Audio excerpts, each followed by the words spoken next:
இப்போ இதே குழந்தை வந்து ஒரு பிரச்சனையோட பிறந்ததுன்னு வச்சுக்கோங்க. அதாவது முகம் வந்து சரியில்லை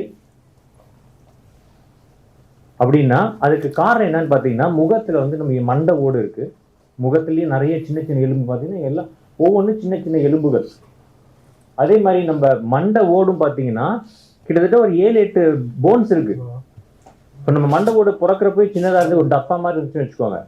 அதுக்கப்புறம் அது வந்து மூளை உள்ள வளரணும் இல்லையா? ஸோ மூளை வளரணும்னா அந்த மண்டை ஓடு அப்படியே இருக்க முடியாது, மண்டை ஓடு எக்ஸ்பேண்ட் ஆகணும்.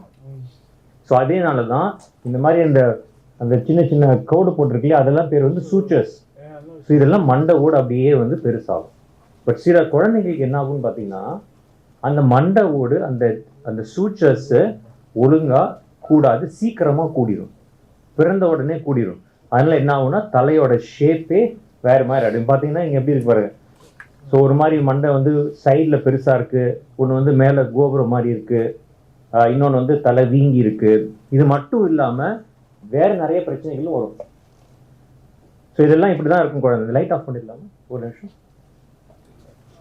ஸோ இந்த மண்டை ஓடு, ஸோ இந்த மண்டை ஓடு மட்டும் இல்லாமல் இந்த முகம், அந்த கண்ணு, மூக்கு, இது எல்லாமே ஒரே சமயத்தில் தான் வந்து உருவாகுது கருவில். ஸோ அதில் வந்து நிறைய பிரச்சனைகள் இருக்கும். ஸோ கண்ணு ரொம்ப குறுகி இருக்கும், கண்ணை ஒழுங்காக மூட முடியாது, கண்ணு ரொம்ப பிதுக்கிட்டு வெளியே நிற்கும். ஸோ இந்த மாதிரி பல பிரச்சனைகள் இருக்கும். ஸோ இந்த மாதிரி குழந்தைகள் பிறக்க வாய்ப்பு இருக்குது.